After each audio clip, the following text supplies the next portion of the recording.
O exército que ele havia reunido no gigantesco campus da Microsoft nos subúrbios de Seattle ralavam muito e eram muito duros com os seus rivais. A ascensão da empresa havia deixado um rastro de corpos atrás de si.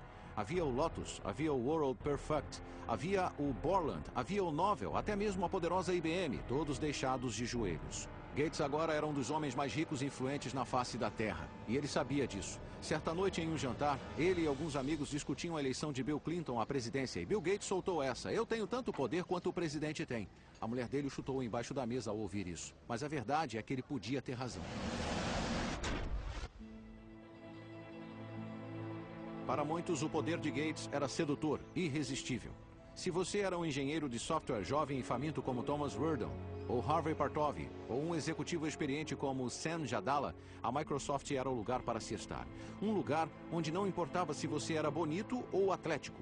Um lugar onde a inteligência, medida pela habilidade de criar programas fantásticos, era a única coisa que importava. Em outras palavras, o nirvana dos nerds.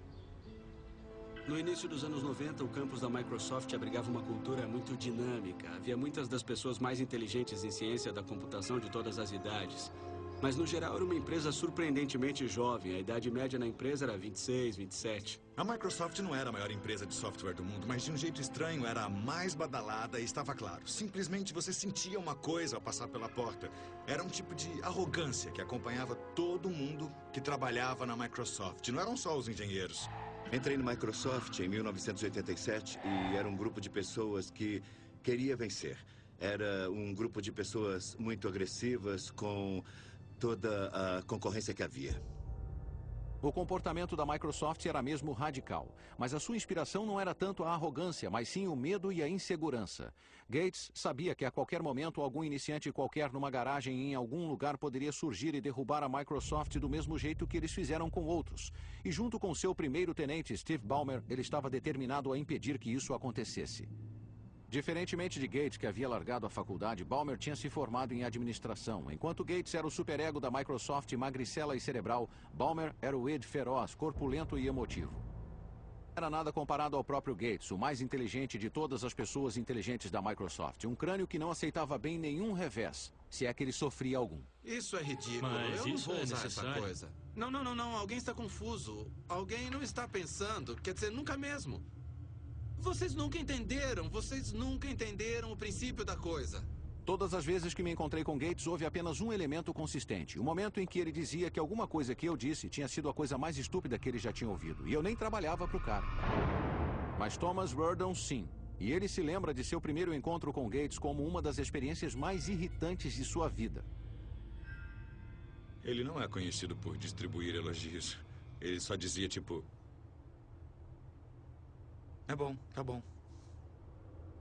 Provavelmente vamos ter que fazer mais do que isso. E esse era o máximo de feedback que a gente recebia. E não era desinteresse por parte dele. Eu acho que o que aprendi na época é que não ser detonado por ele já era uma grande vitória. Se ele não tivesse te chamado de idiota umas 19 vezes, então a sua reunião com o Bill tinha sido boa. Com os protegidos da Microsoft sob seu domínio, bilhões de dólares em sua conta bancária e o lançamento do Windows 95 já visível no horizonte, o Bill Gates de 93 estava para se tornar o imperador mundial da alta tecnologia. Contudo, menos de 2 anos depois, Gates seria forçado a fazer um dos retornos mais acentuados da história corporativa, porque Clark Andreessen e sua equipe estavam para entrar em cena e jogar um obstáculo enorme em seu caminho.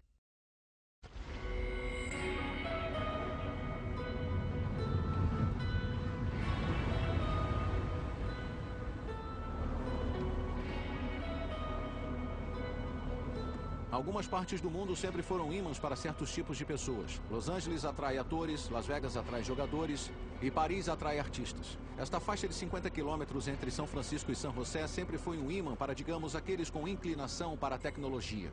No verão de 1994, este lugar havia se tornado o lar de Jim Clark e seu jovem bando renegado de pioneiros do navegador. Nos meses seguintes, eles lançariam a empresa de software que teria o crescimento mais rápido que o mundo já havia visto, a Netscape Communications. Sob o olhar vigilante de Clark, o pessoal da Netscape defendia a causa de ampliar o alcance da ainda embrionária web e talvez conseguir enriquecer nesse processo. Mas antes, eles tinham de enfrentar um caso grave de choque cultural. Eu nunca tinha estado na Califórnia antes. E quando cheguei aqui, foi tipo, como é que ninguém nunca me falou desse lugar antes? Isto é a Meca. Aqui é um tipo de Disneylândia dos geeks deste país. E também foi uma estratégia brilhante pegar um monte de caras, tirá-los de sua zona de conforto e jogá-los dentro de uma nova empresa, porque não fazíamos mais nada além de trabalhar. O plano era simples. Em Illinois, a gangue tinha criado o primeiro navegador gráfico da web, o Mosaic. Agora eles trabalhariam como doidos para montar um novo navegador com base nele e transformar a internet no futuro do comércio e da comunicação. Era só mais um dia comum de trabalho, certo? Eu acho que a missão, segundo foi comunicado a mim e ao resto do grupo, era tomar o mundo o mais rápido possível. Sabe, nada gigantesco, nada grandioso. Era só ir até lá e fazer um software tão atraente e tão legal que você teria de ser um idiota para não querê-lo. Mas todos na Netscape sabiam que o tempo era crítico. A cada dia que passava, a web se tornava mais popular. O receio era que outra empresa mais poderosa visse o seu potencial e lançasse um navegador antes que a Netscape tivesse essa chance. Trabalhava em ciclos de 36 horas, então eu trabalhava umas 24 horas e dormia umas 12 horas. E praticamente só comia balas e tomava soda limonada. Depois que começamos, predominou um grande senso de urgência. Porque todos nós sabíamos que não seria difícil.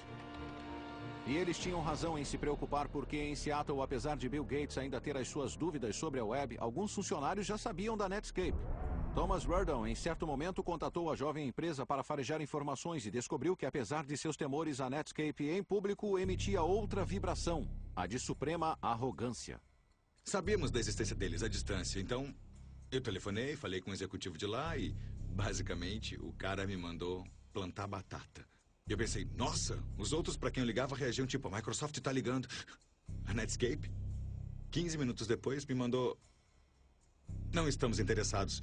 E não se limitou a isso não, porque depois veio um, nem pense em ligar de novo.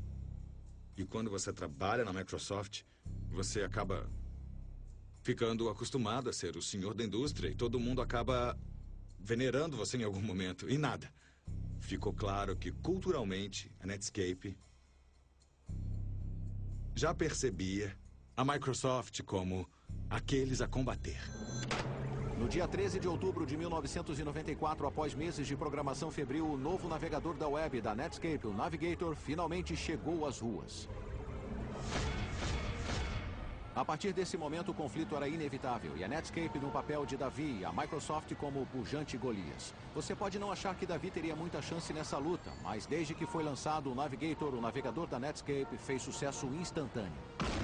Na noite do lançamento, ocupamos uma das salas de conferência, montamos um computador para acompanhar os downloads e criamos um efeito sonoro, um tiro de canhão, cada vez que alguém baixasse o software. E depois de um tempo parecia uma guerra, porque não paravam, os tiros de canhão eram contínuos. Em pouco tempo, a web se espalharia como fogo de palha por todo o globo. A era da internet havia começado e não tinha nada a ver com a Microsoft. Não se tinha visto nada parecido na história do software. Em 30 dias, 90% das pessoas que estavam na web mudaram do Mosaic para o Navigator. E isso não acontece nessa área. Nunca, nunca, nunca. Num dado momento, a Netscape teve 1 milhão de downloads. E então nós pensamos, o que é que está havendo? 1 milhão de downloads? Esse é um número considerável, mas a verdade é que as preocupações da Microsoft com a Netscape não se limitavam a um mero navegador, e entender o motivo requer só um pouquinho de conhecimento técnico.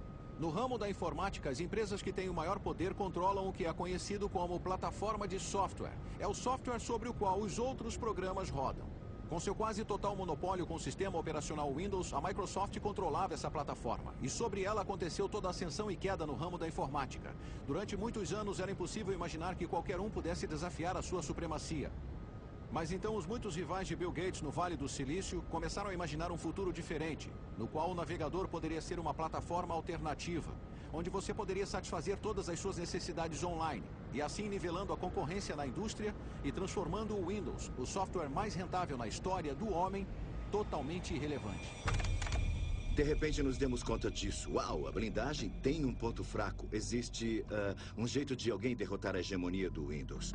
E existem outros programas que podem se popularizar.